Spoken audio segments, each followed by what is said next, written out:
A goal, Chris Billy, Huddersfield Town. The most famous goal of Chris Billy's life. Is this the moment for Lee Fowler? It is. Take your place in Division 2, Huddersfield Town. Ruby and Steve Simonson's boots now. He's missed. Steve Simonson clears the frame of the goal and collapses in a heap of tears. Huddersfield Town are promoted. Mustafa Schindler has a chance to write his name in Huddersfield Town legend. And he takes that chance!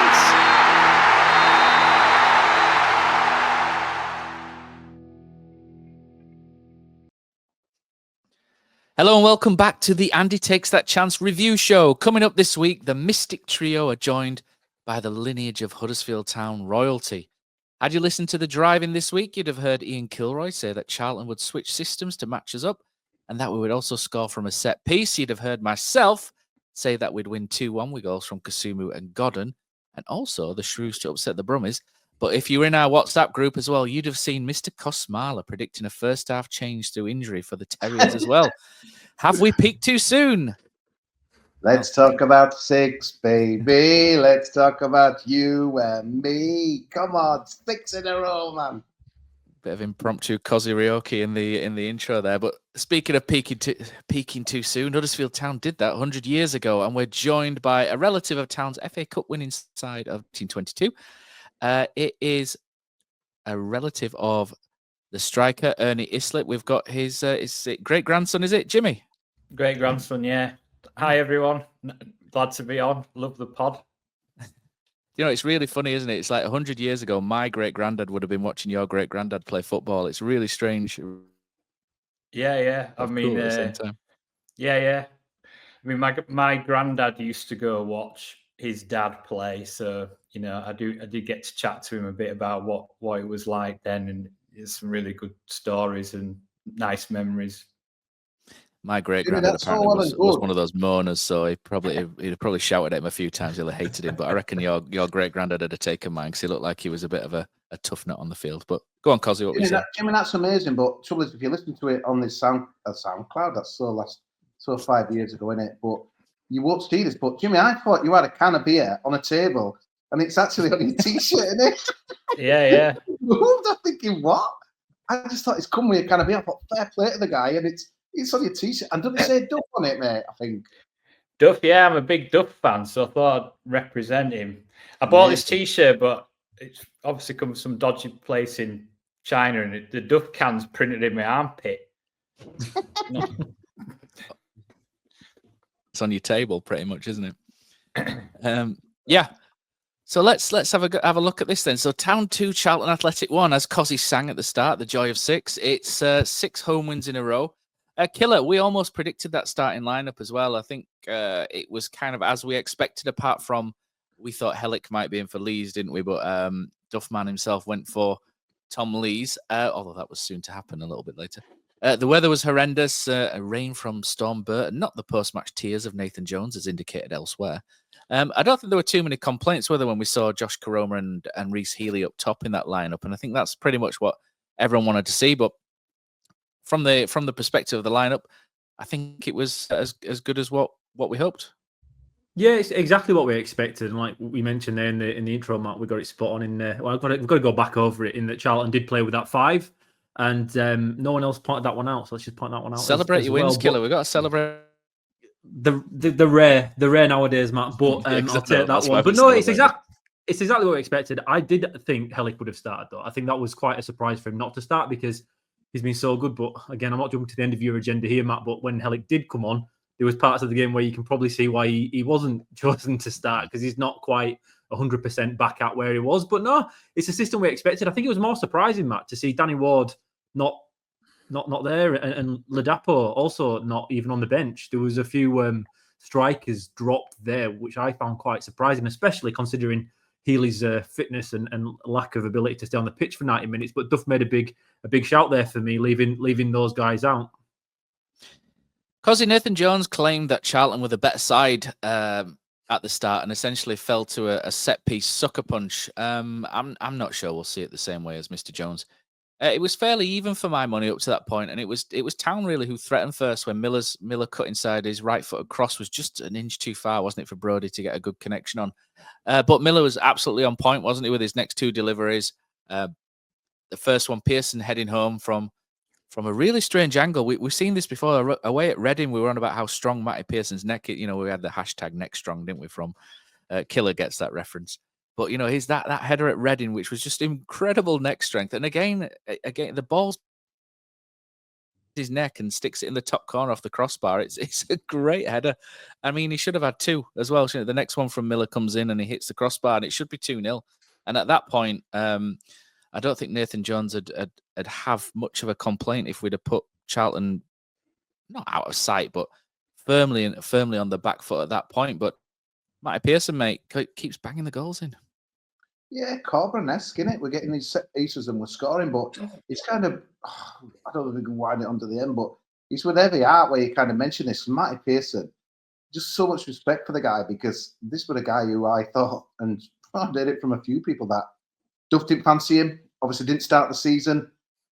And I think probably Pearson, Phil City knows him better than me, probably on his breath. Maybe you're not bollocks, you know, to this, I'll show him. Maybe it's like, it's time to get away. So I was worried we were going to lose him, because I just thought he's just set up for this division. So he's making me really chuffed, obviously. Spoiler alert coming up, isn't it? Well, we're going to be missing him now. But yeah, brilliant goal, Matt. And I do like the fact, obviously, Michael Duff, some of the younger guys might not remember him who listen to the pod, but he was a really good centre half, mate. And obviously played till long. I used to remember him when he came with his Burnley team, when he was playing. I used to hate it because he always had a decent game and shut out whoever our strikers at the time. So it's pretty clear to me that there's kind of mutual admiration, I think, between Duff and Pearson and for how he's doing. And obviously he's not just in there for his goals, but I think we're like having a bit of banter, wasn't it? Because obviously he said the second one, which it was unbelievable. But that when he steamed onto that second one, it's like, to me, that's in. He's got to get another header. But yeah, and it went wide. But yeah, absolutely fantastic. Loving Matty Pearson. I don't know if I have to bring his injury up, but what a shame, though, because the guy's in great form, leading the way, defending well, scoring goals, real character to the team. He made me laugh. He's kind of running towards the Kilner bank where he's always had that love-hate relationship. I sat in there last season. Oh, my days, the abuse that he got when he wasn't passing it forward straight away and he used to give back to the crowd. I thought that's kind of a marriage that is over, but everyone's loving him again, and it's absolutely devastating that we're going to be out with him. It sounds like for a decent length from what Michael Duff was saying today, a length of time. So, yeah, really good. I agree with you, Matt. I thought it would even Stephen early on, but I expected nothing else but salt from Jones's post-match, and he didn't disappoint. He did. What were Charlton doing? Like, you know, Pearson's obviously our main threat from the corners, and they were just nowhere near him for the second chance, just absolutely nowhere near him. Like, what? Surely that's something that they've identified, but it didn't look like any of them wanted to mark it. Well, we picked up on this, haven't we, Matt? In the driving, that they conceded, I think 11 or 13 goals from set pieces, and you could see the system they went with was absolutely mental. I had a look on the Charlton forum before this, and they pointed something out. I went back and had a quick look at the highlights, and the way Charlton like to defend, they like to have 3 zonal markers in the 6-yard box, and they put the best headers of the ball in that area, and they leave everybody else to pick up the man. So Pearson, I can't remember who was marking him, Matt, but he was a 5'10" lad, wasn't he? What were he? I can't remember. Thierry Small. Is it Thierry Small? Was that Thierry? I'll say it. Yes, it was. And he's 5'10" on Matty Pearson for both of those chances. Pearson has to bag that second one though. It's so much easier than his first one, which is an unbelievable finish. I actually think Pearson's as good of a header of the ball as I've seen at Town. He is clinical generally when it comes to it, but that second chance he had to put it away, and at that point it would have put the game to bed for me. But no, Charlton's defensive structure from set pieces and crossing was questionable, was laughable. It wasn't just questionable; it was laughable. And if somebody it's like Matt and I can pick this out in a driving preview show, Town are going to look at that and look at targeting that, and other teams in League One will. And when Nathan Jones is supposed to be a great manager, especially at this level, and even potentially better than this level, I expected more from him, and they didn't change it at all game. Every time we went to put a set piece in, we looked dangerous because of the zonal marking that Charlton kept persisting with. But what drove me mentally is then we started taking Herbie Kane. Every time we got a free kick, instead of actually whipping it in a little bit more direct because it was working, for 45 minutes of that game, in the middle of it, we were taking short, quick free kicks instead of whacking it in, even though Pearson scored once and nearly got another one from another cross. That frustrated me a little bit because, like you say there, Jimmy, their defensive structure was woeful, but Pearson really did make the most of it. But Killer, I'll tell you what were amazing. You said that Charlton did all that, and then we almost did everything back to them, didn't we? Second half by exactly the same, by just ignoring guys unmarked, and they were just incredible. It's like, all right, we'll give you gifts, and now you have ours. And luckily, obviously, we don't want to want it done too much, but they didn't punish us. But it was incredible, like carbon copies, like both kind of ours, how it all turned out. Yeah, it just shows you though, cause it shows you when you are defensively strong and you put the effort in to clear the ball, not just scoring, but also defensively, how much better of a team you perform over the course of a season. For me, Charlton going forward, attacking set pieces, fantastic. Defensively, they didn't want it. They weren't mentally at it at the same level as Town were. And we weren't perfect, but we were better than they were. And I honestly think that was the biggest difference in the entire game. I'm going to move on to the penalty. I'm doubly annoyed at this penalty for two reasons. And there's a little bit of an against modern football agenda I've got here, Jimmy, as well. I look at this. Number one, Brodie Spencer, you're not Peter Clark. Stop lunging in every single week. I do love Brodie, so I'm not going to go too hard on him. And he's only young, and he's got like that. Peter Clark lunged in every week, but got he was lunging. Still get the ball with Peter Clark. Oh, he was a top. He had his lunges on point, did Peter Clark, though, mate. Secondly, and I think it's a premeditated dive from Romani Edmonds-Green, 100%. And the reason why I think of this is I think he sees Spencer coming, and he knows, Romani Edmonds-Green knows he's not going anywhere whatsoever there. So he's going to touch it and throw himself. And it's hard to see if there's any contact. Me and Killer have already had this brief discussion. Brodie's foot looks close to it. And I think we might see another angle tomorrow when they bring out the other videos that they do at Town. They sometimes have better angles, don't they? I might change my mind after I've seen him completely wipe him out from a different camera angle. But saying that, it's hard to see there's any contract. But if you get kicked on the bottom of your foot, you crumple, you go straight down. You do like you're hurdling over someone's leg, and it's this sort of thing. The way he goes down tells me it's a dive. And I hate this in the modern game, that gamesmanship just gets rewarded for things like that. And I know Brodie, I'm doubly annoyed at Brodie because he should not give the referee a chance to give a penalty. And that's more what I'm annoyed at. Because Brodie really needs to be smart. And I know he's young and he will learn from it. But I'm also annoyed because it's such a blatant dive as well. And it's like, well, it's so frustrating seeing someone going nowhere get rewarded for something for essentially what is cheating in a way. And it's that side of the game, the modern game, which really pissed me off, is that people will then normalize this and say, oh yeah, but he's thrown his leg in. Yeah, he's thrown his leg in, but he's not touched him. It's still a dive. It's still cheating. And I would say the same if it were the other way around as well. I'm going to take a different slant on the red card as well, because I wouldn't have sent him off either. But for me, it's just so frustrating because Edmonds-Green's going nowhere. Brodie does not need to do that. Peter Clark could make it, Killer, but Brodie doesn't need to do that. And it's very shades of, do you remember when Josh Ruffles gave a pen away against Stoke a few years ago in a very similar position? Needless. And then it's given the referee doubt and the referee's given the penalty. And I can't blame the referee because it happens quick.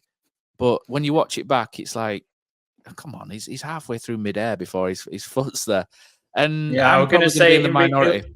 In real time, definitely giving that. And I feel really sorry for Spencer because of a couple of mistakes recently that have just been punished by either penalty or a goal. And I hope it doesn't knock his confidence too much, because I actually think he's playing really well, and he's although he doesn't necessarily fit too well in Duff's system, you know, sort of see him more as a standard right back. I do think he's developing really well, and I just hope he sort of sticks with him and keeps going. Yeah, we saw him as being a bit of an expendable one, didn't we, Matt? We saw Spencer this year going into it as being quite expendable in that he wouldn't fit into the system Duff wanted to play. And he's not really a right centre-back in a 3, and he's not really a wing-back, because I actually thought when Turton came on, he did better than what Spencer did anyway. I thought Turton really gave us a bit of impetus later on driving forward. We'll get into that in a bit. But the mistake for me for Spencer there, Matt, I do think there's contact at the beginning, and that's the discussion we had earlier on. I think on the uplift, Spencer catches him before Reg dives. I think the refs give the foul and the penalty on the second touch, not the first one. But Reg just dived. He's absolutely gone down. But for me, VAR gives that. And whilst I disagree with it entirely, I think that there's enough. I think there's contact there for VAR to give it. And he does set the wrong example, Matt. But that example has been set at Premier League level week in and week out, because if there's a tiny bit of contact, apparently it's a penalty. They're trying to take away that subjectivity, the objectivity. And I don't like it either, Matt. I don't like it. Having played coaching, it drives me mental. But to me, technically, it's a penalty. But he should never, ever have got himself in a position to do that. Reggie's going he's a right back. He might have scored one for us, actually, but he didn't score many. I don't know if he's even scored for Charlton. He's not a goal. I think he has. I think he's got. Has he? He scored against Reading for us, didn't he? In Carlos's bad season. That was it. I think he has got one for Charlton. Yeah. But he's not a goal scoring danger, right? So he's getting in the box there. He is. He's played for us. Spencer's very well aware of what Reg's capabilities are. Leave him to it. He's going out to the byline. Let him take that touch and just reset. He doesn't. He bites in and Spencer now is an he's not. He's learning. He's still developing. But I'd expect more from him at this point. It was a very, very unnecessary thing to do, and it's the exact problem we've had this year. In that, up until that point in the game, we were comfortable. I don't think they really posed many problems. I know we can talk about how Lehman was the striker, but there wasn't much coming from Charlton. And again, this season's been plagued by Town gifting teams mistakes and letting them back into it. And Spencer just can't afford to do that, because if we're not back at 1-1 there, I think we run away with the game at a canter. I really don't think Charlton could have offered very much more at all to get back into the game. But again, out of absolutely nowhere, Spencer's made a mistake that he should be better than at this point for me. It was just really, really poor, regardless of whether he's made contact or not. He didn't need to put his foot in there. There shouldn't have even been a chance for Reg to take a penalty. So it was frustrating as a fan to sit there and watch that. Because you watch Spanish football, don't you? So you're obviously going to say penalty. I was just about to say, I've seen something this weekend that just puts this. It's just absolutely nothing to do with our game, but it was the most incredible thing. So 90th minute of the game, it's 2-2. There's a bit of a tete-a-tete in the box, but the goalkeeper's kicked it out. So the player's gone the other end, but the striker has stuck his middle finger up at another guy who kind of shouted at him. Anyway, the game's carried on, and the VAR has stopped it right at the other end. And what's happened is the striker the striker was the guy who got sent off, and the guy who kind of caused it got a yellow card. But the striker's team who got sent off, they got the indirect free kick because they were saying that the other guy kind of caused it. So it's incredible. So they got an indirect free kick and scored from it. So the guy got 10 men. He got off and he took the free kick and scored. It was the most incredible thing ever. But VAR getting involved with something that I've never seen anything like it before. But yeah, I thought it was a penalty all along. I think what worries me a little bit, and I know young guy and inexperienced and blah blah blah, but it was surprised. I suppose it's heat at the moment, but we saw it at Crawley, didn't we? And it was a bit wet there, and it's just I just think in the conditions and stuff, and he's dived in. Is this just always going to be Brodie Spencer though? I just wonder if this always how it's going to be, or do you just get to an age? 20. He's 20 years old, isn't he? He's 20, mate. I don't like to go. It's a youth thing. It is, but I just saw it. I thought a penalty all day long, and Michael Duff did after, so that says it all. But whether he would have done it if he'd have lost or whatever, I don't know. But he were Brodie's got to learn. Honestly, Michael Duff, I can't stop loving at the moment. Just it's analysis, and he's just straight talking, and he's just honesty. He's just so refreshing. Sometimes I just think maybe is it too refreshing if you hear some of the players, because he's so brutal, isn't he, with some of the stuff that he says. But I get the impression he's building a good spirit there, mate. And I just, when you think someone, you just think, could he get away with it? I think results are showing, and kind of the spirit is there that he can say all this stuff, Michael Duff. So it's, to kind of nail Spencer like he did in the interview after, because normally you'd say, other stuff, but he were like, no, you let us down. But he says his teammates bailed him out. Did you see that? He says his mates bailed him out in the second half. I mean, that's quite... That's him trying to get that, because you've heard him lots recently saying, if you go into the gym, tap your mate on the shoulder, take him with you, and he's all about fostering this team spirit and this togetherness and all in together. That's just another example, isn't it, of Michael Duff just saying, be grateful to your teammates, and bringing them all closer together. And I really do look, it's going to take time for it to settle in. That red card, Matt, I didn't think the ref knew what he was doing.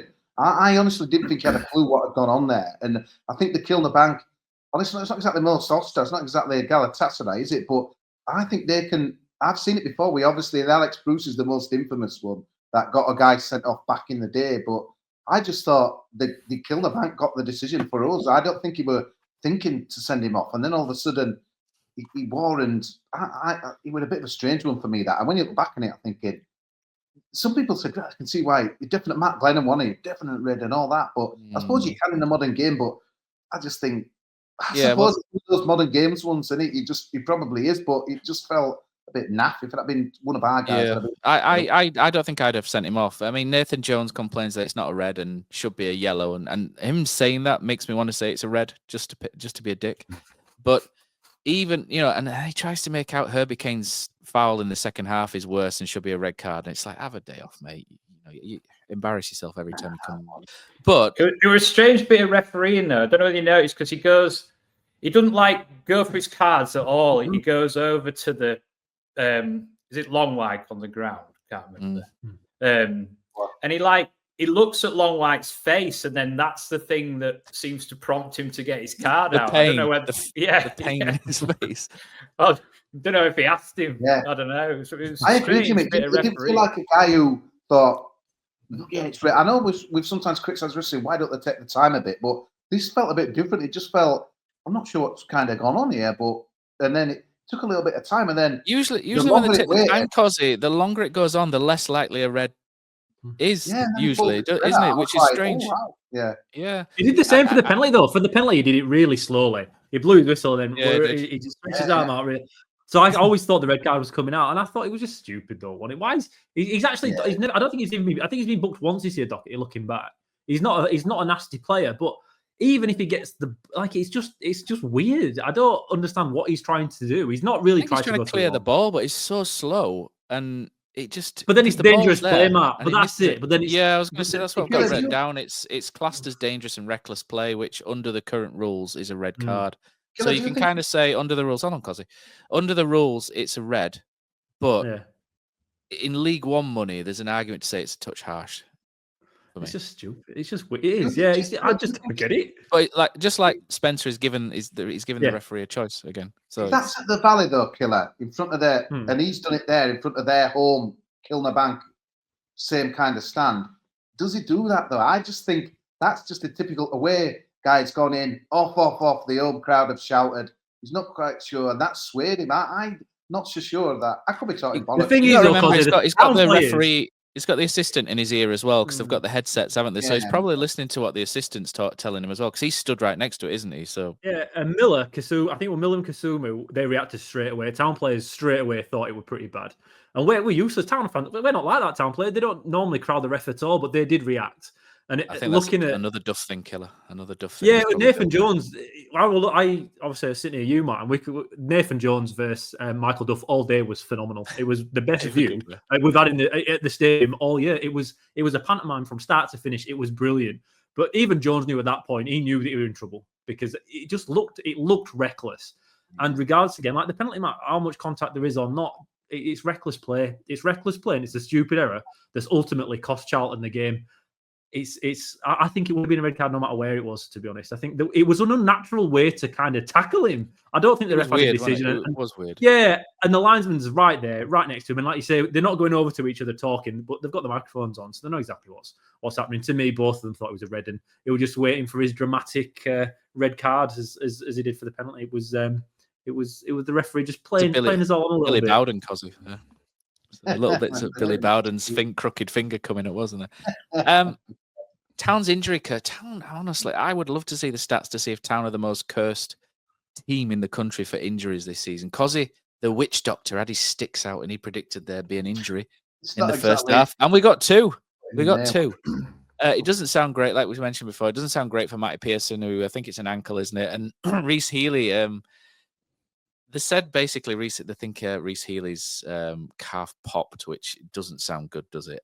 At all. I mean, Matty Pearson's been outstanding since he came into the side, and that spell out won't be welcome at all because he has been very, very good. But Reece Healy, I mean, he scored those 2 goals, but he looked a little bit anonymous, didn't he? In this, we'll talk about the strikers later on. He kind of looked a little bit anonymous against a big Charlton backline, but it was a big three there. You got Reg, who's probably the smaller of them, and me laugh as he went down with cramp after about 60 minutes, which he used to do with us every time without fail as well, due to lack of fitness. And the second half, Town sort of control the game, don't they, without really putting Charlton to the sword. It's a very sort of keeping them at arm's length job. And I mean, Charlton were very competitive with 10 men, to be fair to them. And the first real chance of the second half is the Kasumu goal. And to be honest, I think it's a really nice goal. When you watch it back, there's a good play from Kasumu, from Kane, who's orchestrating and pulling the strings, and he plays it out to Brodie Spencer, who actually plays a really good ball into the box to Ben Wiles, who's running to the box. There's a first-time layoff back to Kane, and Kane sort of dummies and then does that nice little soul roll killer that you teach kids to do at Diddy Kicks. And he sells him with like a soul roll and then lays it to Kasumu. And that roll just kind of like draws all the Charlton players in, and he rolls it to Kasumu. And you can tell it's his less natural foot, but it flies in the bottom corner. And it's a good goal. It's a really good goal killer, is that. It's nicely put together, and it was probably deserved at the time without Town going into overload and creating loads at the time. I don't even think Kasumu was not ready for Kane to do that. It looked like a heavy touch at first. His first little roll, from where I was thinking, he's miscontrolled that. He did it. He knew what he was doing, but Kasumu wasn't ready for it. And as soon as Kane played it into Kasumu, you could see Kasumu thinking, oh shit, I'm going to have a go here. I don't actually think he fancied it. I don't think he wanted it. But with the way the players, he had just enough space to put it in. It was a great finish. It was a really, really good finish. And like you say, Matt, we started the second half okay. I don't think Charlton actually going down to 10 changed them very much. The way they played was they were just trying to smash it long and direct to make it awkward for us. They had extra men behind the ball anyway, even from the start. So it didn't really change the flow of the game too much for me. Second half, they did change though, Matt, didn't they, to a midfield 4 diamond. So whereas they had the back 5 initially, I think they went 4-4-1 quite early on with less width. And Town just happily played it around into these pockets, which is where the goal came from. And it's nice to see Town actually utilising some kind of play. And a designed play, I'd even put on that one. Ben Wiles running in there and playing it back out to Kane was really good. And I'm happy for Kane as well. I thought he dictated the game quietly himself in that second half. Just calm head, knew to pass the ball about a bit, get Charlton working. I don't think we were incredible at it, but I thought we were much better than we have been in other games. And okay, we've got the extra man, but it's nice to see Kasumu score, especially after the contract extension and a few little shouts here and there negatively, which was very, very surprising based on his performances recently, because that midfield 3 we have now, Kane, Kasumu and Ben Wiles, is far and away our best 3. It works, it clicks, and we're dominating games. I think in this game alone, even in the first half, we had 160 passes completed compared to Charlton's 53, and that's when they had 11. Well, they might have had 60, in the second half it was 53. But Town ran that midfield, and it was nice to see all 3 of them working together for a very, very well-worked goal, Matt, as you pointed out, happened in the driving. Matt's midfield looks strongest part of the team, and who'd have said that? I know it's obviously a level down, but we've been bemoaning our midfield for many a day, haven't we, on this podcast for many a year, probably. Obviously not the Moy era, but since then it's been hard work. But obviously O'Brien and what have you back a few years ago. But this, honestly, is such a strength in it of us and these guys to come in when guys are to come out as well. And Herbie Kane's birthday, he was brilliant, mate. I thought the best player on the pitch. Absolutely fantastic. I'm waiting for this kind of drop off in form what the Barnsley fans tell us about. I think that was just a bit of salt from them, innit? But I always think when you get a player from another team who, when they get to Vichol and stuff, I think because they love him, you know what I mean, and that as well. Because I think we would said the same. Well, we said the same O'Brien, didn't we? When he went to Forest, we were gutted that he'd gone there, hadn't he? But it's just like we were really deep down. We were hurt that he'd left, and I think it's the same with them as well. So he's great, Matt. There's no one can really do what he does in the team. And the one thing I noticed on Saturday, mate, he were bollocking people. He were leading, mate. And he does. He was great, and I like that. This midfield. Do you think he's changing? Sorry, Matt. Do you think? Sorry, no. With Herbie Kane though, do you think going on to that, right? He came in, and when he came in, I thought he was an attacking midfielder. I thought he was that 10. I thought he was the head of the midfield 3. Is the Herbie Kane we've got? Yeah, but the Herbie Kane we have now isn't playing that role at all, is he? He's playing more of a kind of a holding midfielder, not quite as defensive as Hogg, where it's backwards and sideways.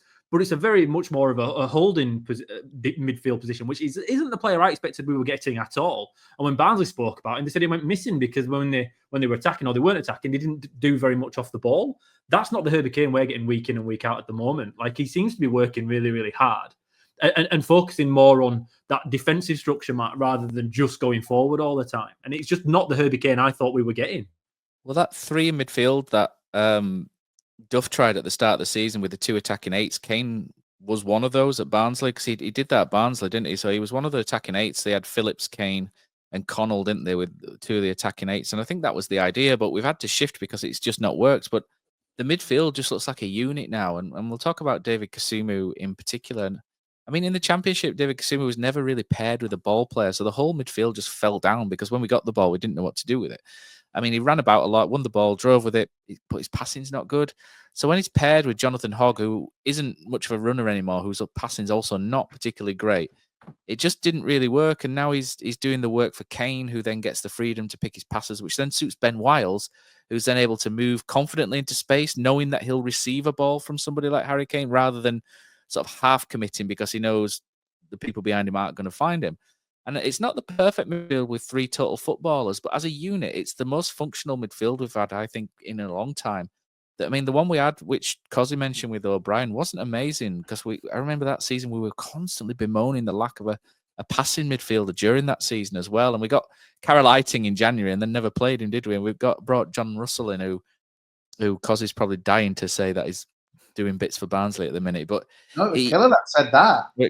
Killer was, yeah. He's grown his hair out and he's back in John Russell. But I mean, he was good for a month or so, wasn't he? And Kasumu never got a really good run in the Championship in midfield, did he? Really, he got injured after about 5 seconds of being on the pitch the first time, and then he was used at like a sort of wing back role quite a bit. He was a bit like a utility player in the Championship. I never feel like he got a decent run in the team, and I think at League One level, his sort of energy and strength is it's just a bit of a class above. I think he's really good at this level.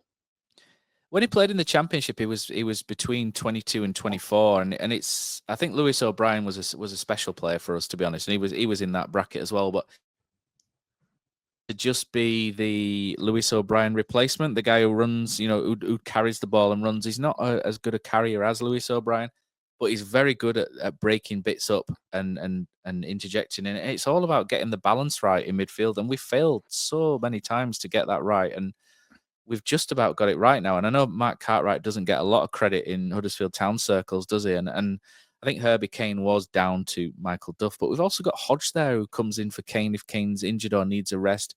Kasumu drops out. He's probably the one where we've struggled to replicate the energy. I mean, Hogg would probably come into that role and go about it in a different kind of way. And then Ben Wiles, you can swap around with Evans, and we've got interchangeability there and different options, and it's quite interesting. Start season 6th choice Kasumu in my club. He was, yeah. A bit like Pearson, he's forced his way up. Maybe a few injuries helped, but look at him now. He's just played 8 games in a row now, Cosy, and the most he's played for us before in a row was 13 in last season in the Championship, and not all of those were in midfield, like Jimmy said. So the first season he was with us, he'd never played more than 6 games in a row, which showed some of the early injury problems he's had. But hopefully, touch wood, those are starting to drift behind him. I daren't say that, but there's sort of lots of Saturday, Tuesday games coming up now, and you're just thinking, oh, this is Kasumu, and it's cold. It's Kasumu muscle territory, isn't it? But I'm hoping because he's so important to us at the minute. He's been fantastic, and I did put a tweet out about people's thoughts about Kasumu. The first one when he first signed it, we've got 2 actually. First, when he signed his new contract, there was a lot of negativity about it, which I was really surprised. I'd look on Down at the Mac, and I mean, you shouldn't be surprised with negativity on Down at the Mac. I mean, we've all been on it, we've all done it. There was a lot there. There was a lot on social media. There's a lot in the comments around, and it was surprising for someone who'd played really well this season. And I think he's slightly underappreciated still in that. And I did tweet out, and there's a few here. Lee Morris said he finds it odd that the aims to get promoted to the Championship, yet we've signed a player who last season and the season before wasn't good enough for the Championship for an extra 2.5 years. I mean, the contract itself is effectively a 12-month extension, isn't it? Because he was out this year, but it had a 12-month option on it. So they always take the option, don't they? So it's effectively a 12-month extension. But like I said, I mentioned to him, it's like players in their early to mid-20s can improve and look better. And sometimes it does take one step back to go too forward effectively. And if the conversation carried on, one thing I was going to mention is you look at Sam Morsey at Ipswich, who he stepped up with Wigan and he was crap in the Championship. He was absolutely crap. And he went back, played for Ipswich under a really good coach, stepped back up, and he ran most midfields in the Championship, in his late 20s. There are examples of when people have gone back and come again. And I mean, Gary Roberts, we used to love Gary Roberts, but he took a step back, didn't he? He was at Ipswich in the Championship and he couldn't get in. He wasn't that good. Came to us, left us as we got in the Championship, and then came again later on with Wigan, and he was top class in the Championship. So it can happen later on. Dale Marsden, obviously Dale's going to throw a negative one in because me and him have a laugh. He says the club will be coming straight back down if folk like him have the long-term future. Bang average at best, 25 years old, not completed a full season. Dave May said he's bang average at League One level, which I completely disagree with. I think he's decent at this level. I thought that was a really harsh one. Not to mention aspirations to get out of this league in the summer. It's bizarre. I mean, it's not, is it? Because he's playing well. I'm not having it. I can't listen to that. The thing is, right, with midfield, you could explode. Important. No, yeah, but midfields are units. You don't look at the individuals of a midfield. You look if it works and if you're winning games. And if you're winning games with your midfield and you're controlling games and you don't look like you're going to lose and you're creating chances, you leave it be. Kasumu has come into a midfield that didn't work with any other trio setup. It didn't work. This one is now working. Look where Birmingham all of a sudden getting it wrong. Their midfield is not working. They spent money on strikers. They spent money elsewhere, but the centre of the field, they can't control it. And when you can't control it there, your 10 million, 15 million pound striker and your League One top goal scorer from last year can't score goals.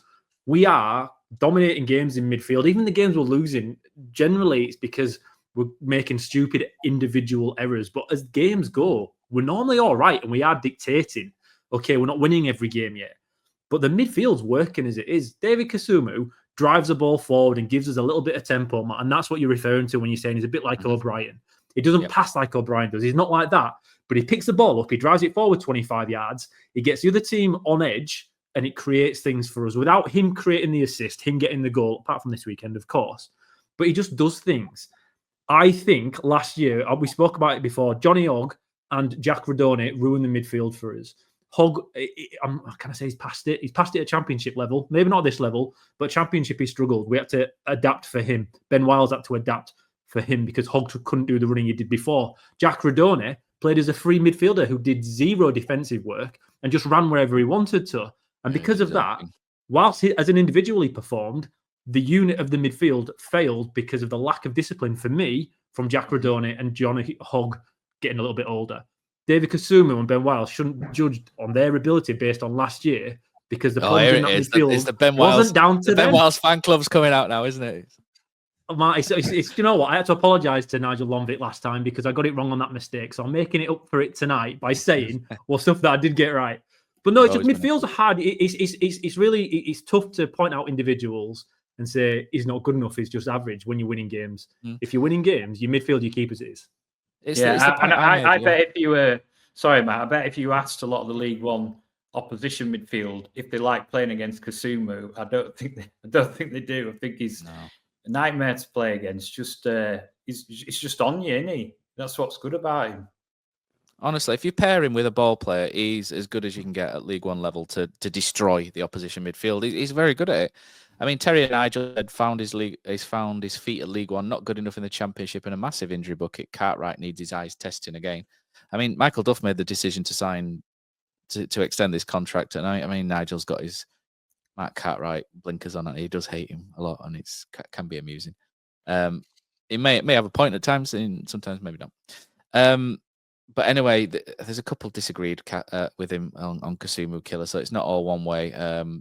Sky Blue Terrier says if he can't step up and be comfortable, then it'll be Rotherham Mark II. All right, then maybe that was a negative one. But there were some that did. Brody Spencer Enthusiast 17 says, as he should sign him, a brilliant midfielder. So you do get a couple in there. But I asked the same question again after he scored at the weekend, because I thought the answers might be slightly different. And do you know what? The same people didn't reply, which is fine, because they may not have seen it. But I put a poll up as well, just for opinions for the podcast and thoughts on the contract. Is it good news that the midfielder is staying until 2027, or have you some other thoughts? So the silent majority have said yes, it's a good re-signing is David Kasumu. And to be fair, there's only 182 votes. It's been hard to 1,000 views and only 182 bothered to vote, which it's hard trying to engage these days on social media. But 79.7%, 4.9% have said no, 15% have said unsure, and that's fair enough. Polish Hippies said, definitely a good thing. He's starting to deliver sorry, he's actually put insert humorous name here, is his new. A good thing. He's starting to deliver consistent performances now, and it looks like Duff has found the perfect role for him in our midfield. At the age of 25, he shouldn't be a developing talent now. He should be delivering the goods, which we're starting to see. There we go. Great tweet.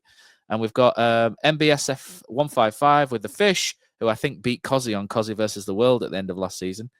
Said, looks too dynamic for League One midfields, and having Hodge or Kane alongside him helps his skill set. Glad we've tied him down. So the positive ones are coming out after the weekend, which is great. And I even put it on Blue Sky Twitter. Killer. Blue Sky. So for a little bit of Blue Sky thinking. And I got more replies on Blue Sky, so we may find ourselves putting more messages on there in future. But Barry Bazbaza.bsky.social says, I'm happy with it. Brings energy, breaks up play, good in the tackle, drives us forward. Can't pass, but play him alongside someone who can, and it improves both players. I think that's a good point, how it improves both players there. Tom, roll of the dice. So Tom Dyson says, happy with it. He's growing into the role after getting a good run of games, and improvement is to see, particularly with his shooting. Just hope his injury days are behind him. Dukes says, good player at this level, and we would miss him probably more than any other individual player at the moment if he did pick up an injury. Not a good passer of the ball, which gets picked up on, but if he could pass, he definitely wouldn't be playing for Huddersfield Town. And Marco2807 says, I think since he came to the side, he's made a real impression. Lots of energy and, of course, 2 cracking strikes. So pleased for him and happy to have him stay. So it's positive for Kasumu, and I'm pleased for him as well that he's getting the positive the feedback. And like we say, Killer and Jimmy, it's all about the unit, isn't it? It's all about the base of midfield. Let's move on. We're not finished this game yet. Michael Duff, Cozzy, I think you were,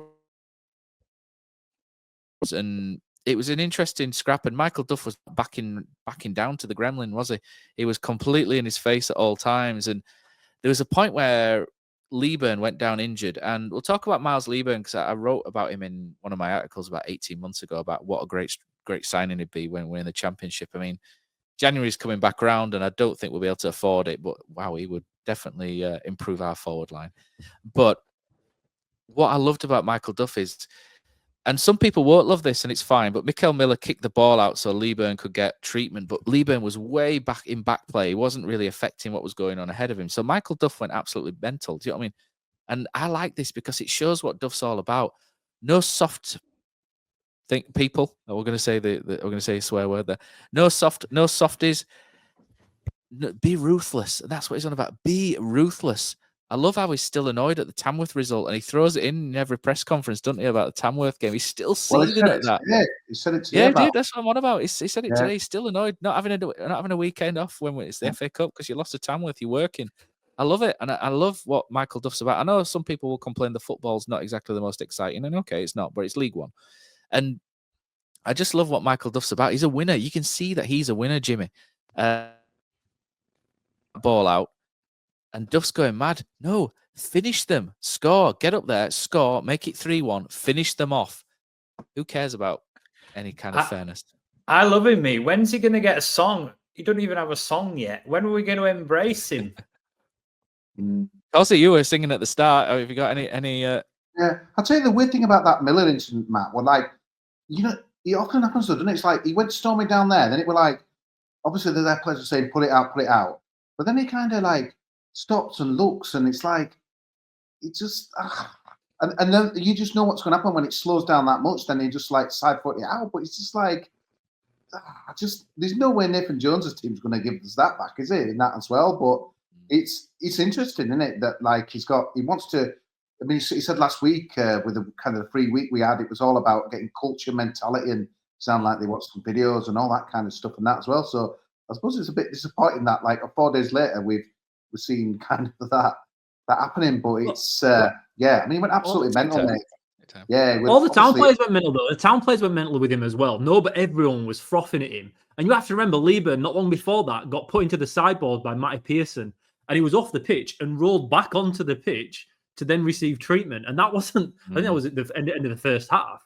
And at that point, Duff went mental at Lieber. And then second half, obviously, that's what's happened. And then as the referee's given the drop ball and the ball's going from Charlton back to us, what did Charlton then go and do? They go and chase the ball down. He was going mad. That's when he almost had Nathan Jones in a choke slam at that point, wasn't it? Because he was absolutely seething, was Duff at that. But that was dirty from them, wasn't it? Because we've played the ball out for him. And then they're throwing it up, and it's Danny Hilton who's come on, who was one of his lieutenants, wasn't he, at Luton when we played them in the playoffs in 2022. And he chased down Chapman. To be honest, I don't think he would touch the ball. I think he was just hurrying Chapman up, so he didn't waste any time, in all honesty. But it did look a dirty move, but I think it was kind of all for it in a little bit. Honestly, I think Duff would be getting us to do the same thing, in all honesty. I think it's one of those moves. And great afternoon, Matt. Well, peeing it down. We had a bad guy in the dugout. We had a red card. It was just like, it was an enjoyable afternoon. Yeah, we're low budget stuff. But, mate, this is what everyone enjoyed it. They were getting into it. There were chants and Nathan Jones, you're a banker and all this lot. And it's just like, it was good, mate. It was like, I like the football. And as soon as I saw that rain and the floodlights, I thought, I don't think it's just going to, people should. Football's back. Yeah. I thought it's going to be some fun today. So we got all that, mate, the pantomime villain. But I just can't help thinking, as good as we were, and as, in my opinion, miles better than they were, and the stats proved it. I thought we were lucky to win the game in the end, and that as well. And honestly, yeah, we'll talk about those chances, mate. I'll lead you into it. But Towns, we talked all season, haven't we, about Towns switch off for a spell. That it's like a complacency almost that kicks in, or some kind of tiredness, maybe mental tiredness. I'm not sure, but when we're a goal up, we do seem to start shipping chances through defensive errors. I mean, Helic had a bit of a ropey last 20, like Killer mentioned at the start. He did have a ropey last 20. Lee Burns' header's a brilliant header. If that goes in, it's an outstanding goal. It's close, and no way is Chapman saving that if it's on target. It's an absolute rip roar, isn't it, that header? Ahadmi is the one who should score, isn't it? And that's not good from us defensively. I mean, Bojan's marking Ahadmi, and he lets him go. It's not good from Bojan. I think it's poor goalkeeping from Chapman as well. I know he's got the wind and the rain and everything, and he's not the tallest, but there was a couple of those balls that came over where I thought, maybe he should be getting on that. But again, he's another young player. I know he's 24, and people say that's not young, but in terms of minutes on the field, he's young as a player, and that'll hopefully come. He made up for it at the end, Cozzy. Yeah, absolutely made up for it. You talk about that, Matt, because you're a goalkeeping man. But honestly, at the time, he's the only one switched on. He's the only one switched on at that point. And that's great credit to a 24-year-old goalkeeper with only so many appearances that he's seen it. Mikel Miller's playing everyone onside again, Killer, at the far side again. He could have spilled it and everything. The rain, honestly, it was incredible what he did, mate. There, it was great. He used the ground to his effect, and he slid out, didn't he? And he knew he could. It was a good stop. He was switched on at that point, so he's got to take it. It was a weird one, wasn't it? Because you don't normally see something like that, especially at League One level. And like, some of their guys were spewing with the guy who put it through. But to me, it's one of those. If it comes off, it looks brilliant. It's on your highlight reels on Facebook and Instagram and everything later on. But it felt like to me that it wasn't planned for that, and they were going to do something different. And some of their guys were going mental with the guy because the whistle blew straight after, didn't it? And it's like, but if that had been the time, what would your thoughts be if we'd have done that, Matt? And if we'd have scored, you think it's genius, don't you? If you don't score, you think it's a wasted opportunity. That's how it goes, isn't it? If you score, it's genius. If you don't, it's the stupidest thing you've ever seen. It's just what the funny part though. The funny part with this was all the way through the game they were trying to play quick free kicks, and the ref kept blowing it back, and Nathan Jones was going absolutely mental, and that's what he ended up getting booked for when they tried to play a quick free kick right in front of us. And Michael Duff was on the wound up all afternoon. He's arguing with Nathan Jones. Next minute, his best friend saying, I can't believe you're getting booked for that. Nath, I can't believe it, Nath, mate. And Nath's getting more wound up. The only one the ref let go was that free kick. And to be fair, it was an awful free kick from Charlton. If he should have scored, Chapman shouldn't have had any chance of getting close to that, because the guy that actually received, is it Adami then that got onto it? Is that the guy that got onto the pass, Matt? The pass to him was poor. It was only a 3-yard pass. If it had got that pass right, Chapman would have had no chance of getting there. But I was going to say that it was the right idea. It was a great idea, but the pass was awful. No, and that's the difference between us winning and losing that game. Chapman did make a great save, but that opportunity to make the save was there because the pass from Charlton wasn't perfect. But for Nathan Jones to scream and cry about it all game and then get one of them given, get one of them allowed, and then they actually messed it up and it cost them the game. Oh, it's not. You can't get more poetic than that. Not more poetic. It's a grandstand finish for me. That. Killer, your man Ben Wiles should make it 3. Oh, Matt, come on. I thought I'd have to bring it down. Yeah, all right. He should have done. Yeah, he should do. He should do. But then again, he's not. That kind of finishing is quite a different kind of finishing, isn't it? Right? He's better outside the box than in it, isn't he? Absolutely. If he gets a chance, Kasumu gets, okay, it's on his left foot, not his right foot. He smashes it in, no problem. If it's a snapshot where the expectation isn't that you're going to score, Ben Wiles is scoring them 9 times out of 10. But in professional football, at all levels, certain players, when they get that, I've got a one-on-one here. Kasumu can't score them either. He's another one that struggles with those kind of finishes. We've got these players in the team. James Vaughan was the king of that, wasn't he? Yeah. Again, it doesn't necessarily make any sense. Certain players that can do it and can't do it. Ben Wiles has to put that away and put the game to bed. But it's a shame we didn't. Anyway, we didn't need to. We wouldn't have got the finish we'd have had though, Matt, if he had have. So maybe the good of all of us. That was why he did it. But no, he should have scored. After the game, the final whistle went, and I'm looking at that rain all afternoon, like everyone else is thinking, everyone's going to get absolutely sodden. And like a miracle, just to complete the perfect day, I couldn't believe it got outside and there was no rain. It had stopped. Yeah, it'd been raining for 6 hours, 7 hours before after that snow. And I just thought that summed up the day. It just all went right for us in the end. And a joyous walk back to the town centre. Yeah, again with away fans talking about they're paying our benefits, which means that we've won again at home, and away fans are just salty on that as well. But and that one thing sorry, because just another thing to chuck in here, because I stayed right until the end here. Everyone more or less left the stadium. Mark Cartwright, to be fair to him, stayed shaking every player's hand that left the field on the town lot and giving them all hugs. So regardless of what fans think of Mark Cartwright, there is a real charisma and bonding between the players and Mark, because after the game, he waited. You just called him Mark like you knew him there. That was a little bit. I met Mark. Maybe I shouldn't say too much about that. He was probably checking. He was probably checking if they were injured or not. He was there shaking everyone's hand and congratulating them and really celebrating like we'd won something really big. And to be fair, again, you can question his transfer reputation and history with us and record, but after the game, the players were delighted to see him, and he was very delighted with the players. It was quite surprising, because I just think with all the stuff you hear, I wouldn't have expected to have seen that, but he was very well received from all the lads. They definitely like him. Got to get the one thing on that Wiles miss. I mean, you'd say Wiles can't finish from that kind of angle, but I'd rather him have a go at that than any of our strikers at the moment, to be honest. We'll move on to those striking. Matt, I've got to mention something after the game, and the most incredible thing, it's got absolutely zero things to do with promotion or our team. Charlton had one double-decker bus, right, which must hold a fan bus. So I sent a picture to Arthur Group, said, what following's that? One double, and everyone else were like, I can't believe it, Charlton, because I was sticking up for them saying they always bring a good away. So one bus, which probably 100 people at max, and then there were 900 not. So how did they all get here? It's like, did everyone come on a train? I've never. This is the proper talking point. Forget all this other stuff. 80% or 90% of their fans did not come on a coach. So that is just incredible, don't you think? Yeah. No. It's well connected with trains, is London, cos, isn't it? They don't need to come on a coach, surely. Incredible. I like Charlton, and I like their fans. I like their away day. I'm looking forward to going down there as well for this part 2 of the the Jones Prof, man. In 28th of March, I think it is. I've already got it in my diary, man. Oh, that's the missus's birthday that weekend. I won't be able to get a pass for that one. Let's talk about those strikers.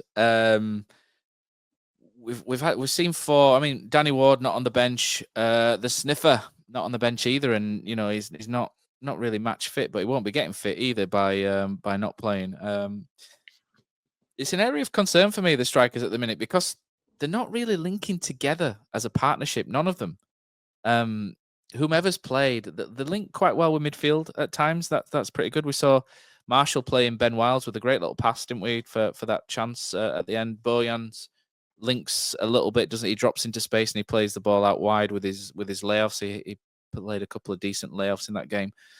But Healy came on and scored a couple of goals. He looks like he could be the goal scorer we want. And then, yes, on Saturday he's quite flat, and now he's injured because his calf's popped, and the injuries are such a reoccurring theme with him. And it's like you can't trust him to be in the team every week, unfortunately, and he's going to be missing from the Christmas period if it's as bad as what they fear. And it's a real shame because he is decent. Callum Marshall's not scored in his last 4, and he's only got 2 in 14 league games. I mean, he's taken a little bit of a dip, as they always do for a 19-year-old playing in his first proper season. But he's probably best off as that bench option who can come on and be quite lively. I'm sure he'll come up again, but it doesn't help the starting lineup. Bojan, it's just not working, is it, at the minute? Like I said, he did a few nice layoffs. I don't think he was the worst striker on Saturday. We just need more from him. He's got 1 in 10, and he's not scored in his last 3. We need more from Bojan. I've had enough of him. I think a lot of people have, Jimmy. I agreed with a lot of the things you were saying about him for weeks. You know, you can tell he's a decent footballer. He's got a really good touch. I thought the real turning point for me was that Man United under-21s game. I was sat right behind Duff, and you could hear him all the way through going, Bojan, do this. Bojan, press now. What are you doing? You're not pressing. He just wasn't taking any instruction or carrying anything out. And you can tell that Duff can see a player in there, and you can tell it's not coming out. And I don't think he's gonna last much longer. No, I think he's another victim of the system in many ways, like Brodie Spencer. Players like Ladapo and Bojan need players to need players to get to the byline and pull the ball back or pull crosses in. And I mean, we've not had Sorensen or Sørensen, as apparently he's called, putting crosses in for weeks, and he's the best crosser of the ball we've got from wide positions. Miller's quite erratic. We saw on Saturday's first 3 were good, and then I think every other cross after that was off target. But Sorensen puts a good ball in. He's going to be called out. I think it's disgraceful. Like that, obviously, Cartwright said it trade. How can this be a guy that we tracked all summer, got him in, and now he can't? As bad as all our strikers are, as bad as they are, he cannot get on the bench. He's that Duff saying, "Up yours." This is I never wanted him. He's that Duff saying, "You're not fit." What is that saying? I think. What did I say when we signed him, Cozzy? Mate, I couldn't repeat it. It's a family show. Well, yeah. I mean, like I say, if you slide the ball across, Ladapo's lethal in the 6-yard box. He's quite good, but outside of it, there's just not a player there. And the way we play, we're not stretching teams enough to get in position, and he doesn't link. I mean, we've got. Karoma, did I say he looked a little flat as well? But he's just come back from injury. And he's just been flying around Africa as well. I don't think they do direct flights either Sierra Leone to the UK. So I think he has to kind of go to a few different countries here and there to get home. And you kind of forgive him that, but he's not scored in his last 5 either. So striking wise, and like I said, they're not linking together. There's no partnerships, and part of me wonders whether we'd be better switching to like 3-4-3 and making it a little bit different, or 3-4-2-1. But it's just the things aren't working, and January can't come soon enough, can it? I mean, Joe Taylor keeps getting strongly linked. Points. You've had a decent striker, like another 6-7 points. 100%. I think we'd be top 3. I think we'd be top 3. Honestly. Yeah. I mean, defensively we made individual errors, and we had that bad run, didn't we? But honestly, I think if we had a decent go-to man in attacking areas, it doesn't have to be a striker. It could be a number 10 who can just drop a shoulder and smash it in the top corner when you're under the cosh. I mean, Ben Wiles does do it to a point, but we just don't have someone who can just pull us out of the ship, basically. None of them look like they're going to get to like 10 goals. Never mind 15. And if we really want to be challenging, I get that. You've set Killer off here because he's got his 20 and 40 for Corona. I feel like everyone's skirting around. Bojan's played basically the last 10 games, and all of a sudden our strikers look awful. because they're playing with Bojan Radulovic for me, and he does nothing. He does absolutely nothing off the ball. He didn't That's start, why Duff's mate, getting on so Saturday. frustrated. The two strikers. Marshall, I don't think Healy's very good. I don't think Healy's as good as everybody else makes out. He's a finisher, but he does next to no work other than that. I'm the same. I don't think he does very much. Danny Ward, to me, is the best striker to have up with Karoma. And I think you can play Marshall or Karoma. I think both of them are pretty similar. When we had Marshall and Karoma starting together, that worked okay. Danny Ward, if he's fit and hungry, which is, well, that's a huge that's the wrong probably word. Motivated at this level, he's probably the most effective striker we have to play with either Karoma or Marshall. But Radulovic, okay, didn't start this weekend. But you find me a game where Radulovic or Healy haven't started, and then both strikers being ineffective. To me, the problem is our other strikers are having to play either with Radulovic, which has been more often than not over the last 10 games, and all of a sudden Josh Karoma looks awful. I know he's been injured for a little while. Or Healy, he's got, again, I don't like saying he's like Haaland or Kane because they score 50,000 goals and it offsets the little work they do off the ball. But off the ball, I just feel like it isn't enough. They don't work hard enough. Radulovic doesn't get on side. He came on for the last 30 minutes. And how many times will we win possession in midfield, turn over, look to go forward, and Radulovic's walking back to get on side? And now you can't afford to do that at any level. And maybe you can, where he's been playing previously in Scandinavia. But in England, you can't do that. And the way we play with Kasumu, with Herbie Kane winning the ball back and then trying to get forward quick, you always have to be ready to go again. And Radulovic never is. Marshall you could tell, Marshall got the ball, he turned inside, tried to play Radulovic back in at the end of the game on Saturday. And Radulovic wasn't even ready for it and was just walking about. And Marshall gave him a right rollicking for it. I feel sorry for whoever has to play up front with him because I just honestly feel the work or lack of work he puts in is costing the other striker. And now everyone's questioning them all. Danny Ward, Ladapo, Karoma, who at one point was 1 goal in every 2 games, according to Michael Duff and Healy, they now can't perform. But when we're trying to say they're all ineffective, no, I think the partner, unfortunately, has not been working in the right way for them. And I think that's a bigger issue than bringing somebody else in. I think you could bring Taylor in. I don't think he'd do any better than what we've got if he had to play in the same system with the same people as like Josh Karoma has recently. And I think you're right. And I think also Healy is a bit of a problem as well for me. I think he's probably the best finisher, but he can't run. And when I was watching him warming up at that Man United under-21s game, Boothie was out with the kids waving the flags. Boothie looks like he can move more comfortably than Healy. And I don't mean that disrespect. Healy looks like he's sort of, he's got issues, had some really serious injuries, and he's, yeah. It's a shame. It's a shame, Jimmy, isn't it? It's a real not shame. he's not a smooth mover. Yeah, I must admit, Killer, Joe Taylor, I'm not sure if the answer to all our problems. Everyone feels like it's a done deal, and we could be wrong, but I'm not sure he'll come in and all of a sudden we'll be any better. I think what you were saying, Matt's interesting because it's not like the striker, if we have a striker, to me, it's someone who causes some havoc. Might be that Lee Byrne who, puts himself about. It's an extra goal that could be created by that work ethic or just being smart or, and we haven't got that kind of type. Like you said, Ward is exactly like that, but he hasn't got that speed or pace. Yeah, I think we need a striking version of Kasumu, if you like, someone who just stretches play sometimes. I don't think we've got any players who can run beyond and stretch, and I think Radulovic needs that.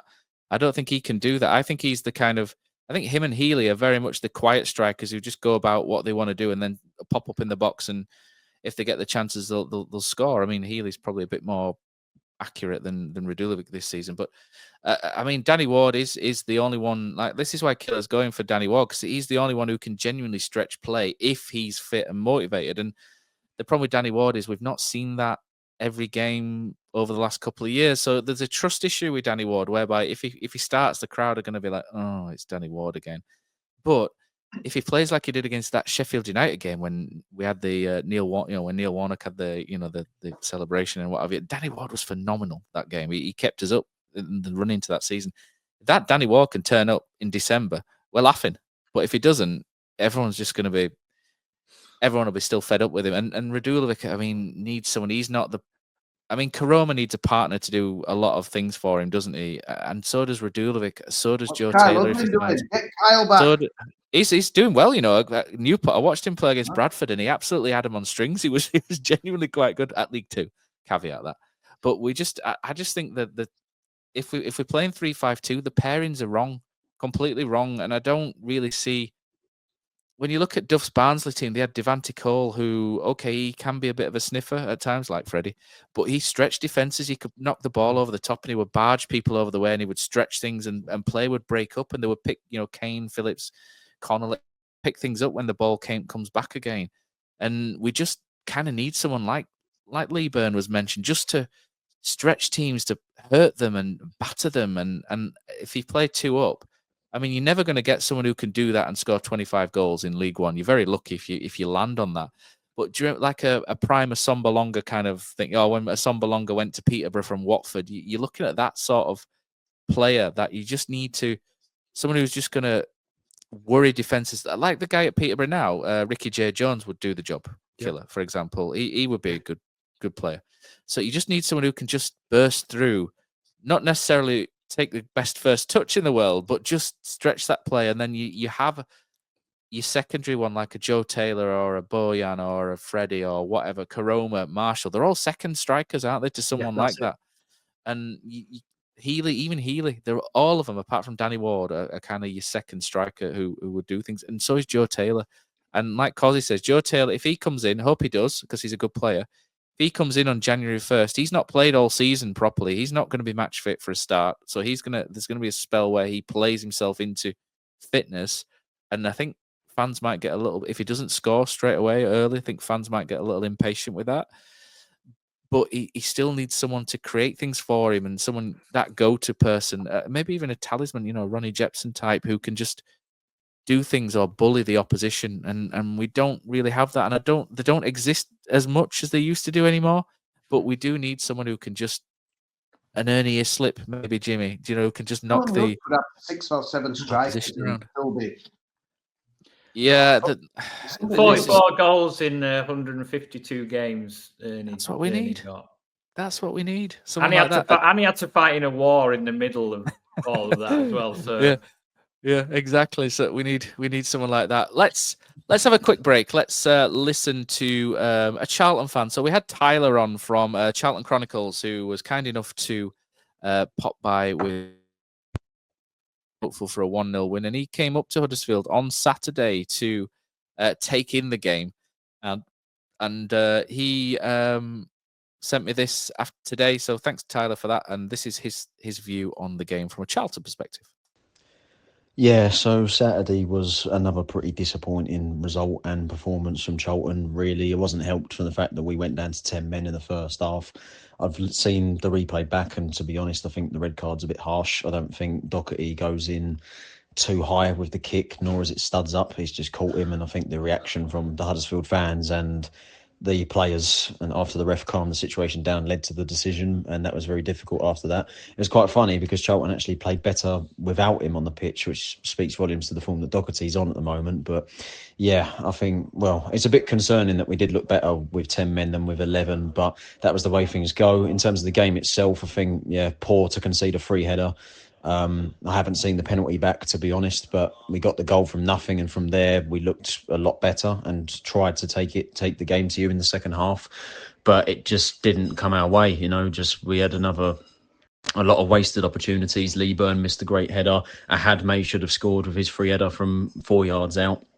Open goal as well, should be doing a lot better. I don't know why we took the free kick quickly in added time, last kick of the game, and Berry got tackled by the keeper. Our fans screaming for a penalty. I don't think it was. Really don't think we should have taken it quickly. And yeah, in the end, it was in vain, as you guys got another second goal through Kasumu. It's another typical mistake that we've done throughout the season, and we haven't learned. Someone having a shot on the edge of the box and we're not closing them down. I don't know why we haven't learned from our mistakes with that. So 2 quite poor goals to concede from us and missed opportunities, the story of our season, really. So yeah, very disappointing. Played a lot better with 10 men than with 11, but just still couldn't get the job done. And yeah, very disappointing. We really need to find some form, and quickly. 1 win in 9, I think it is now, in the league. So we need a serious upturn in form. But fair play to Huddersfield. Yeah, probably in hindsight, probably deserved the 3 points because we just couldn't hit a barn door. There we go. There's Tyler. And Tyler, if you're listening to this, it does get better, mate. Trust us. We were there start of October. We were frothing every week, weren't we, Killer, with how Town were doing, and we were absolute. What did we lose? 7 out of 8, and things weren't going well for us. It does turn. I think Charlton will. I think things with Charlton. I think the squad is a little bit threadbare sometimes. So I think when they get injuries, they will struggle. I think Lloyd Jones. I think it's Lloyd Jones, isn't it? The centre back is a big miss for them. He's a good player, him, and I think once he returns and a couple of attacking options as well, I think they'll be on the way back to the top 6. So fear not. It's the worst pint you've ever had at a game of football. Stories of Charlton always bring this back to me. I remember going down to Charlton for, I think it must have been 2012, the Joey Goodjohnson free kick. Town won 1-0, and it was the middle of that 175,000 game run under Lee Clark where we never lost. And we went down on the Millbridge bus. We just worked out before we started recording. Cozzy was actually on the same bus. And I do remember them all singing Cozzy is a murderer on the bus and all this little bits and pieces like they used to do. And the only thing that was murdering us that day was this pint that we went for at a pub called the Rose of Denmark, just near the Charlton ground. And it was the most vile thing I think I've ever tasted in my life. It was sort of 50% cleaning solutions, 40% fizzy water. And it was just bloody horrendous, this pint. And it's probably the second worst pint I've ever had after Club Acapulco in Halifax when it was 50p a pint night. About 20 years ago, and it was vile. And I thought I'd throw it out there to people, the worst pint they've ever had watching Huddersfield Town. And for me, it just, every time I think of Charlton, I can't get the taste of that pint from the Rose of Denmark out of my mouth. And you would think it would taste sweet after getting one over Nathan Jones, but it's still there, the bitterness, the terps or whatever it was, the moonshine of the Rose of Denmark. It was a bad moment. But so we've had a few in, and Smafu says Leicester away on New Year's last season cost an arm and a leg for it to be flat and rancid, and they've put a picture of what looks like a flat Red Bull or Iron Brew in the image here, and it does not look remotely appetizing. Cam Fry, who's one of our fans from Germany, one of Town fan from Germany, not an Andy Takes That Chance fan, specifically, he says the pint I used in the picture, which was pretty much half foam, says it looks like one of our pints in Germany. We like a lot of foam. Dave, the Rotherham Terrace has got to be the Zanka Claus pint, surely. Yes, it was nice to begin with, but soon left a sour taste in your mouth. Scott Bradley, Cozzy. Scott Bradley says, away at Grimsby Town, had a pint of froth. May have been poured by myself when bar staff were in the other room. Serves you right, Scott, does that one. Ryla says, bit of a curveball. The Town lager in the lower tier is pretty goddamn lousy. Do you know what? Now we're not sponsored by Magic Rock. We don't need to hold back on stuff like that. So Preston away tasted like sewer water last season is another one that's come in. It's a shame we can't do these taste tests. We should get some samples in, shouldn't we, Killer, and do it live or something? There's a pub in Derby called the Brunswick. It's one of them pubs that has loads of different real ales on. No matter which one you have, it's just a brown puddle of water, just like dredged out the River Derwent. Doesn't matter which one you choose; they're all the same. Yeah. It's just one line that goes to the river. Just like, exactly. Cool, yeah. You think you've got a choice, but you haven't. Yeah. Cozzy, you've been to some. I think you were thinking Rose of Denmark as well, weren't you? For a show, you were there, weren't you? There's even a worse pub, I thought, as you go further towards the ground, called the Amit Galician, a horrendous pub. I remember sticking it to the floor, plastic, because obviously H-Town's open, as we mentioned, and a few of my mates are not happy just because it's plastic glasses and £6 a pint. But it's really weird. I don't know if it's a Yorkshire thing, but maybe it's all over. But I'm not too fussed with plastic or glass, but some people really have issues if it's a. Does it taste any different? I don't know if it makes it taste any different. You're not asking a lot. Surely they need Duff beer at H-Town. They're missing a trick. Yeah, I think they are missing a trick there. Duffman, yeah, definitely. We need to come up with a Duff brew, don't we? Killer, you must have had some. I mean, Australia. Have you ever been to Australia? Yeah. I mean, it's pretty warm in Australia, isn't it? There must have been some like hot beers going on. Yeah, well, to be fair, we sat next to Alan Brazil on one of the Ashes tours, and they were drinking in the cricket. Obviously, they have mid-strength beer in Australia most of the time. It's only 3.5%. When you go into the stadiums, it's 2.8. And I actually don't understand the point of drinking it. So you could sit there drinking it all day long and you have zero effect because you just need to go through so much of it to even register the amount of a normal beer. So they're pretty terrible. But back in the UK, right, I've got two that are awful. Do you remember when Johnny's reopened for a few months as like a town bar before the game? This would have been 2009, 2010, and they were awful. Those beers in there were disgusting. So much so. Do you remember that? I think we were only open for 5-6 games, and it were horrendous. There was that one, but my worst beer. Yeah. Well, I like any beer. I'll drink more or less any beer whatsoever. But in my life, I've left one. Southend away, 2009, opening the season. I'd been out in town at Lloyd's until 5 o'clock in the morning. I can't remember where else I went. Anyway, I got home at 5 o'clock, and now it was first game of the season, and I forgot I'd bought tickets. 7 o'clock, one of my mates is knocking on my door saying, "Oh, Killer, come on, we'll go in." And I was still so steaming that I didn't say no. So I got on the coach 2 hours after getting in, having been out all night anyway. Worst ride of my life. Honestly, I was sick all down on the coach to the game. And I don't know if you remember that one as well. The coaches got there late. So we didn't get in the ground until 10 past 3, just in time for Lee Bernard to open the score and go 1-0. Anyway, at half time, I thought, do you know what? I'm going to have to get myself a beer here to sort myself out. That ended really, really poorly after one sip. So that was my worst pint. Can't tell you if it was any good or not. I couldn't finish it. The game ended pretty well with Rhodes and Novak coming on late, didn't they, to rescue a 2-2 draw and send us all home happy. But no, that's the worst pint I've had. Robbie Simpson and Theo Robinson started that one, didn't they? And then Rhodes and Novak quickly showed why they were the best combination. We could do with a combination like that this season, couldn't we, up front?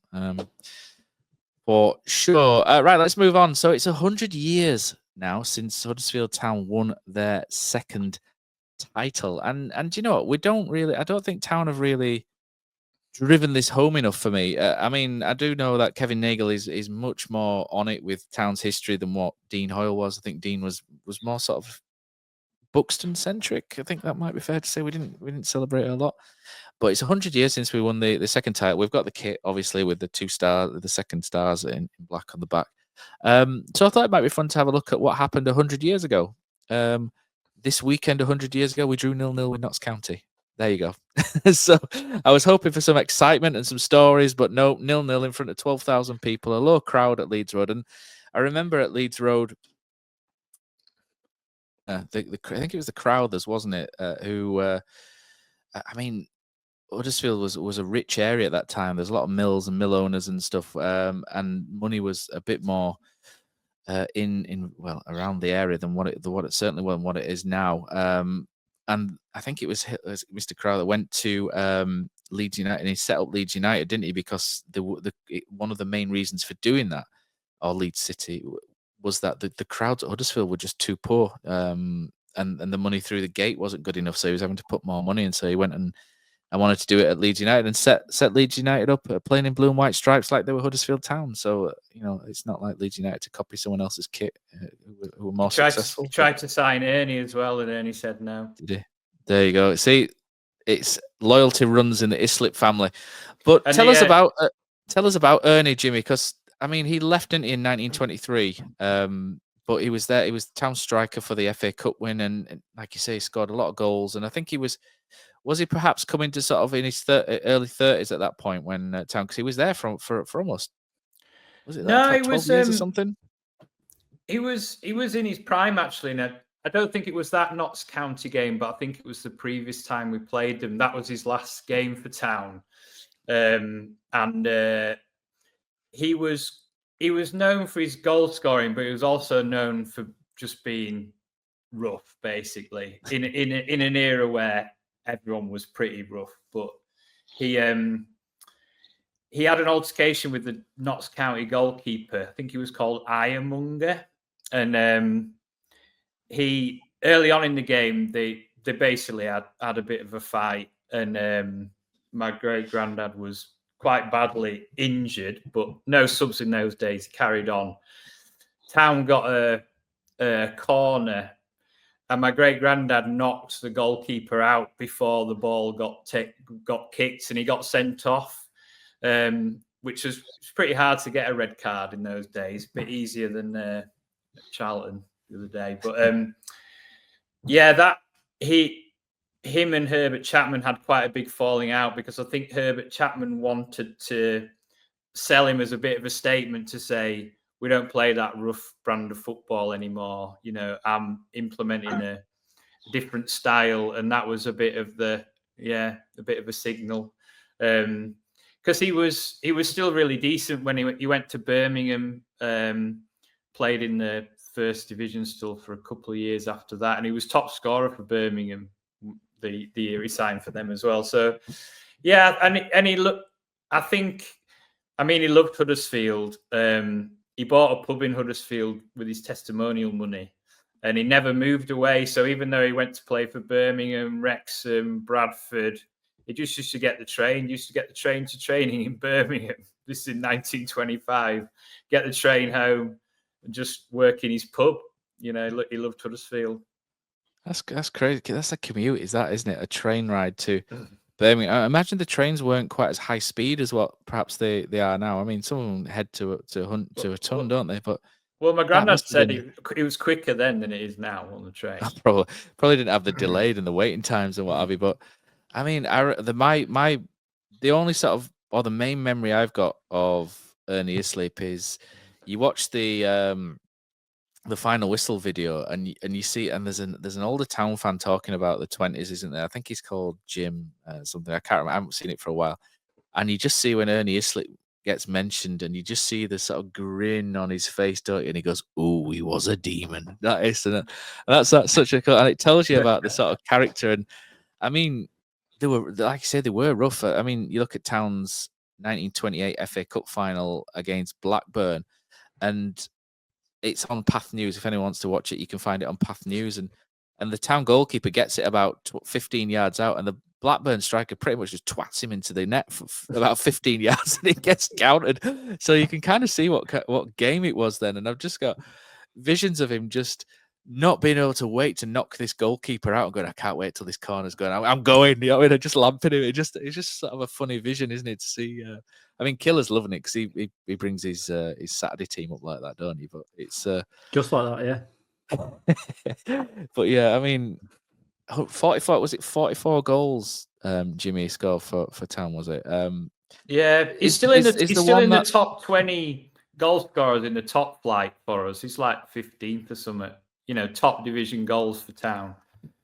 Is the one that sort of stands out for the family? That the one, or is there any sort of main one that sticks out? Not a goal, but I think in that cup run, they played Burnley, and the big story in the family was like when we owned the pub, there was never any trouble in the pub, and all the locals used to say, "Remember what happened to Tommy Doyle?" And apparently, because I think we played Burnley, there was at least one replay. I think there was 2 replays, and this Tommy Doyle was the centre half marking Ernie, and he retired from football after those 3 games. He never played again. Just didn't want, just gave up. And that was like, yeah. I mean, he's had some career. He had some career, didn't he? And it's, you know, and like you say, during the middle of his career, he's had 4 years taken out by World War One as well, and you know he's got 44 goals for Town. Imagine how many it'd probably be knocking on 8, double that maybe. I imagine if it wasn't for that. And it's such a shame that it took quite a lot of young players from us, didn't it? I think one of them was Larrett Roebuck, wasn't it, who died during World War One, and the other one, I can't remember what it was called because I've not researched it, but I think it was Sid something. And you know they're 2 of quite a lot that went, but it's a really funny era to look back on as well. And the old black and white grainy field, and there's some really funny videos as well. If you watch on the final whistle video, the funniest thing is on the final whistle video, do you know where it's rolling along? You see there's the cameraman rolling along all these players before the FA Cup final. And what's quite funny is I've seen the full video, and it's kind of cropped slightly, and I've seen the full video of that. And what's really funny is all the players kind of like smile all of a sudden, or kind of like make a funny face. And it's because they're all in a line, and one to the other, the one who's just had the camera left, just punches the other one in the bollocks as they go past, and they're all doing it to each other as it's going along. And it's really funny, how they're doing it, and you can still see the sort of camaraderie and stuff. And they all used to live on the same street.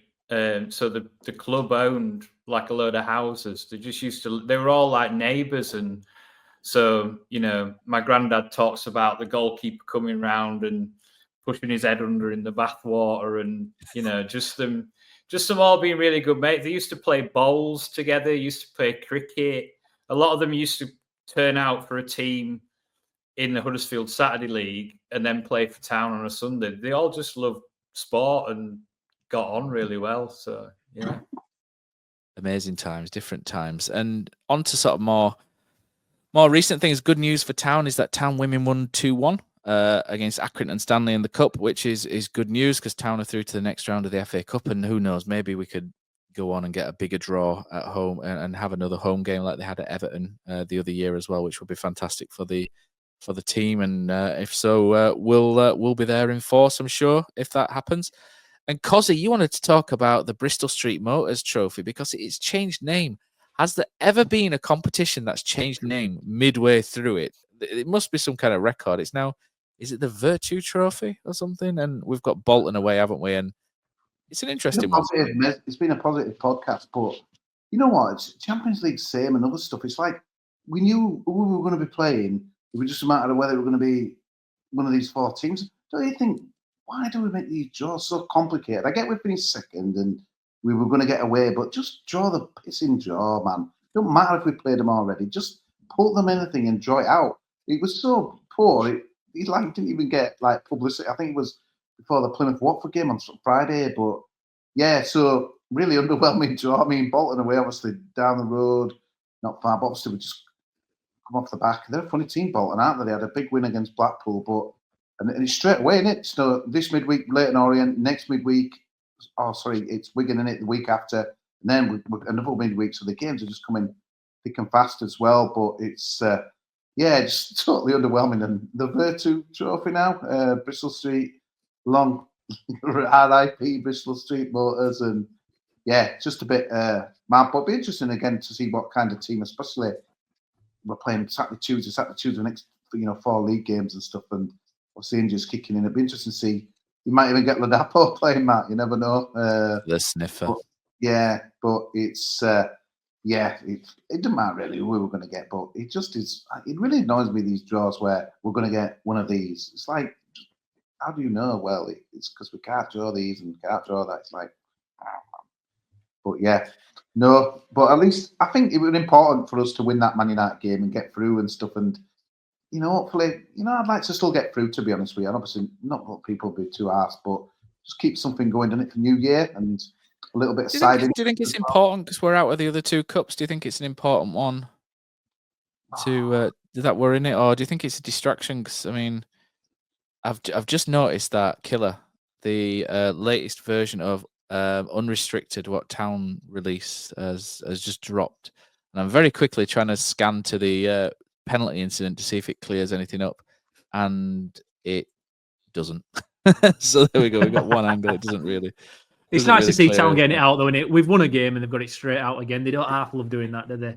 They always come out with the unrestricted when we've won a game. Just quickly back to the Virtue Trophy. I actually got clarification on that, on why it's happened, in that Virtue is a PLC that owns Bristol Street Motors plus about 4 other brands, and they've decided to rebrand them all to the Virtue brand. So that's why it's been renamed. It's the same company. They've just rebranded their own garages and changed the name on the track. I wonder if they will be the first ones to win it. That'll be nice. It'll be nice for us. And it shows you, though, the under-21s game, we kept the midfield, the first choice midfield within it. They were Kasumu, they were Kane, because Upenda went off early doors, and Ben Wiles. And now against Charlton, they've dominated that game. It shows you professional football, even against under-21s, but when these games that matter, you can always benefit from them a little bit if you put a strong team out there. That's why it's important for us to do well on it. We've been rambling on for an hour and a half. It's been fun. We've won games. It rained. Nathan Jones came, didn't get the better of us. It's been a good week. And I think we'll call it. Yeah, Leyton Orient, Josh Karoma, standing ovation, no doubt, for an Orient legend as he returns back to what we call Brisbane Road. That was something else, wasn't it? Now the Summit Stadium. insert name there. But absolutely. Yeah. I mean, We'll Killer, take a few down. it's Decent trip that in it, Orient, and even it's a Tuesday, Southern Terriers will it's be a good. there. 500, I reckon, at least. There for us. Killer, it's a shame, isn't it, that we're not doing a drive-in for this one. Otherwise, we'd be able to use the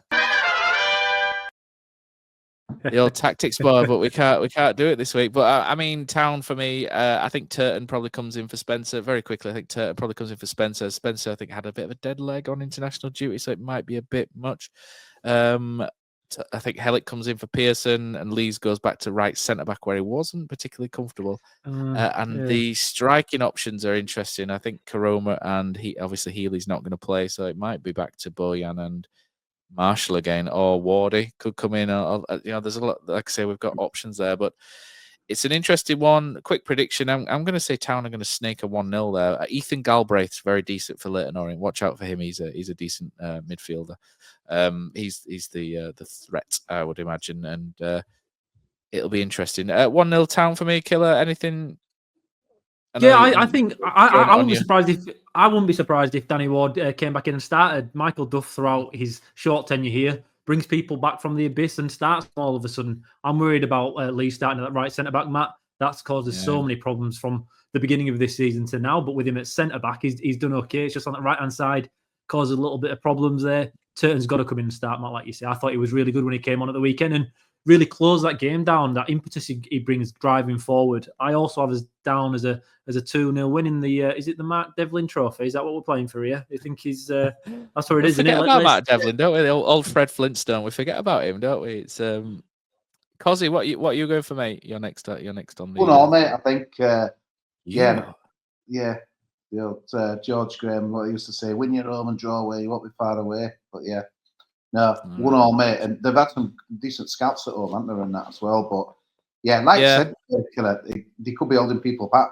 Imagine if it's the Dapon Ward start tomorrow, someone would be like, "What is going on?" But yeah, no, it's tricky game, and that Wickham game is first week in January, so proper clogged schedule. Obviously, we've got the Saturday off coming up, but it'd be nice just to get.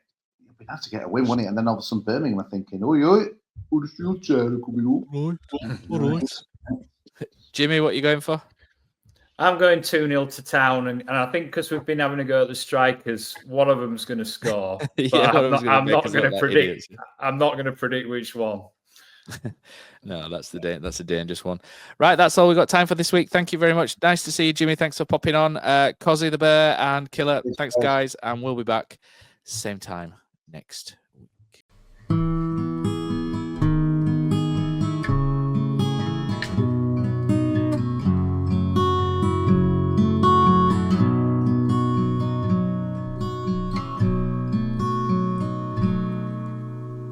There's a team that is dear to its followers. The colours are bright blue and white. They're a team of renown, they're the pride of the town, and the game of football is their delight. And all the while upon the field of play, thousands loudly cheer them on the way. Often you can hear them say, who can beat the town today? And then the bells will ring so merrily, and every goal shall be a memory. So Town, play up and bring that cup back to Huddersfield. So Town, play up and bring the cup back to Huddersfield.